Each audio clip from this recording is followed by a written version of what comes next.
Saudara dan saudari, para punjangga pula berperi-peri bahawa sekalipun kita tidak mampu memberi jaminan tentang masa depan anak-anak muda, namun apa yang pasti boleh dilakukan ialah menyedia dan membangun mereka untuk hari muka. Kerana pemimpin yang baik lagi bertanggungjawab adalah pemimpin yang mempersiagakan pelapis masa depan. Saudara dan saudari, berbekalkan pedoman-pedoman tersurat lagi tersirat yang demikian itu, sambil mengangkat sebanyak-banyak tasbih kehadrat Ilahi, marilah sama-sama bersyukur dengan rahmat-Nya yang memungkinkan Pertubuhan Kebangsaan Melayu Bersatu atau UMNO terus berkeramat sebagai organisasi unggul menakhoda bahtera Melayu dan Bumi Putera. Hakikatnya UMNO merupakan sebuah perjuangan yang sentiasa diduga dengan pelbagai onah dan fitnah. Sebuah perjuangan yang tidak mengenal erti penat lelah. Sebuah perjuangan yang tidak patah dipukul zaman. Inilah mujahadah besar yang telah sekian lama menjunjung tradisi, membela nasib bangsa, menzahir warna dan cerita perubahan. Saudara dan saudari, jika dihitung dan dicongak, Parti UMNO sudah berusia 67 tahun. Perhimpunan Agung ini pula mencecah siri ke-64, seraya menandakan Dewan yang bertuah ini telah menjadi saksi persidangan dilangsungkan sebanyak 28 kali sebanyak tahun 1985. Begitulah UMNO bertatih dan sudah berjalan jauh didewasakan oleh usia dan pengalaman. Disebut orang Nyor Gading Puncak Mahligai, ketupat pulut berisi inti. Biar dilambung gelora dan badai, biar dihentak bertubi-tubi, perjuangan mulia ini tak boleh berhenti. Saudara dan saudari, ingatlah pesan para ulama. Mereka yang tidak berterima kasih sesama manusia, ibaratnya tidak bersyukur kepada Allah. Tegasnya bapa-bapa kita terdahulu telah mengasuh dan mengajar kita supaya menjadi insan yang mengenang budi. Ehwalnya, UMNO adalah parti yang sentiasa menghargai, penyokong dan pendukung, mengenang barisan pejuang yang lepas selama puluhan tahun, siang dan malam, berhujan, berpanas, menempuh keringat, berkorban jiwa dan raga, menolak kepentingan diri demi kelangsungan wadah Melayu dan Bumi Putera.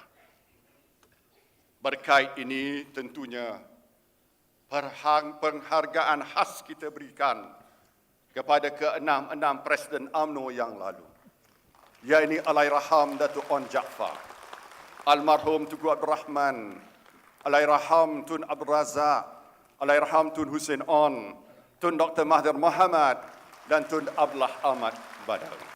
Hanya Allah jua yang mampu membalasnya. Semestinya lagi kepada wirawan parti yang kini sedang bersemadi dan telah meninggalkan kita buat selama-lamanya.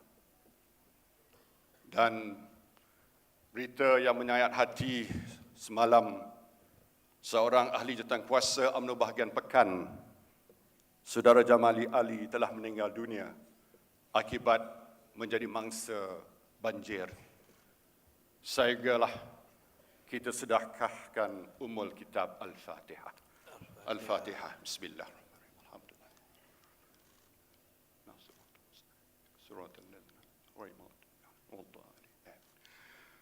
Saudara dan saudari sekalian, jika kita imbas kembali, negara mencapai kemerdekaan pada 31 Ogos tahun 1957.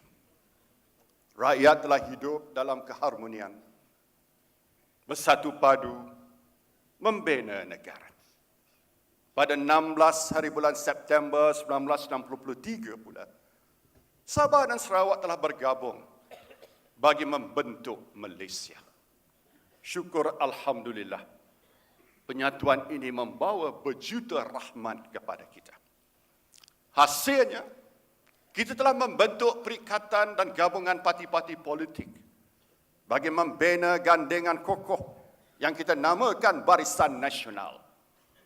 Seperti semua maklum pula, pada bulan Mei yang lalu, kita telah menghadapi pilihan raya umum ke-13.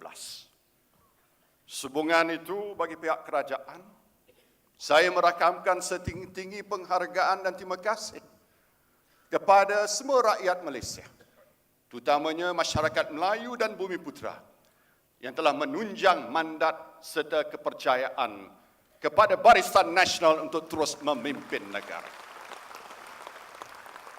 Apa yang lebih bererti adalah UMNO sebagai parti tonggak telah berjaya menambah kerusi parlimennya daripada 79 kepada 88. Ini membuktikan walau apapun rintangan, sekali apapun halangan, kepimpinan transformatif UMNO bersama parti-parti komponen Barisan Nasional terus kokoh, terus kental dan terus ampuh bertahan sebagai parti pilihan rakyat untuk tempoh 5 tahun yang akan datang.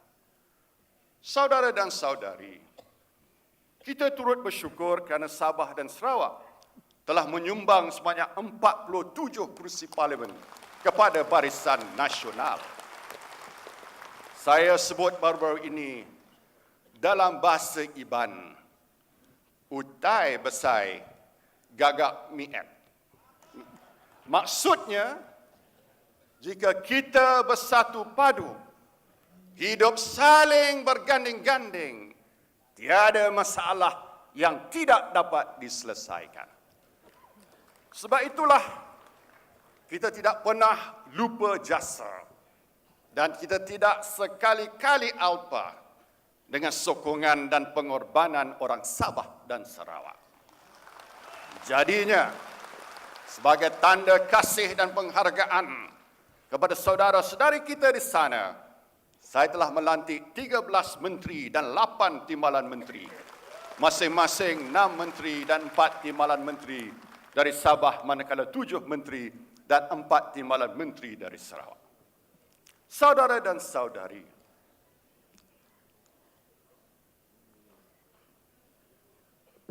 sememangnya pun kita berasa amat bersyukur atas kemenangan dalam pilihan raya umum tersebut.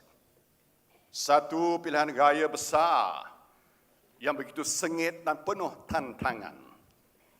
Diperakui episod pilihan raya baru-baru ini agak berlainan dan mencabar sekali. Namun kita boleh berbangga kerana semuanya itu dilalui dengan teratur menurut batas-batas dan lunas-lunas demokrasi, sebagaimana yang diperuntukkan oleh Perlembagaan Persekutuan, sehingga diberi gelar oleh kawan dan lawan sebagai ibu segala pilihan raya. Saudara dan saudari, berbicara tentang pilihan raya umum ke-13 lalu, bidalan Melayu menyebut, bila rumah siap, pahat pun mula berbunyi. Nampaknya pihak pembangkang tidak berlapang dada menerima kemenangan kita. Apa saja yang dikatakan tidak kena, ada saja yang dikatakan tidak kena, ada saja yang dikorek-korek sebagai silap di mata mereka. Misalnya, mereka semacam tak faham atau tak mahu memperakui sistem first past the post. Ingin saya tegas terangkan bahawa sistem ini telah pun kita amalkan sejak pilihan raya 1989 lagi. Dan bukan saja di Malaysia, bahkan di banyak negara lain. Di mana parti pertama yang mencapai majoriti di isytihar menang. Maknanya, semasa pilihan raya tersebut, apabila Barisan Nasional mencecah 112 daripada 222 kerusi, menurut sistem ini, kita berhak membentuk kerajaan seperti yang dilakukan. Kalau saya nak bagi analogi untuk kefahaman ramai, cerita mudahnya begini. Katalah dalam satu perlawanan badminton, tak kiralah Chong Wei lawan Lindan ke? Ataupun Najib lawan Anwar? Atau Anwar lawan Najib? Mana-mana pun tak kisah. Dalam set pertama, Najib menang 21-15.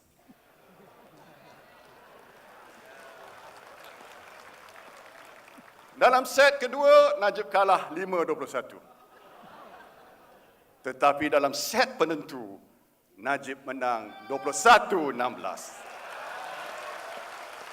Rubber set. Tentulah dalam perlawanan ini, memenuhi peraturan pengadil mengisytiharkan Najib menang. Tapi Anwar membantah tak setuju. Kerana katanya jumlah mata terkumpul beliau adalah 52 berbanding Najib 47. Mana boleh kita kira macam tu? Tak betul tu. Kita ada sistem. Kita main ikut set. Siapa menang majoriti, dialah juara.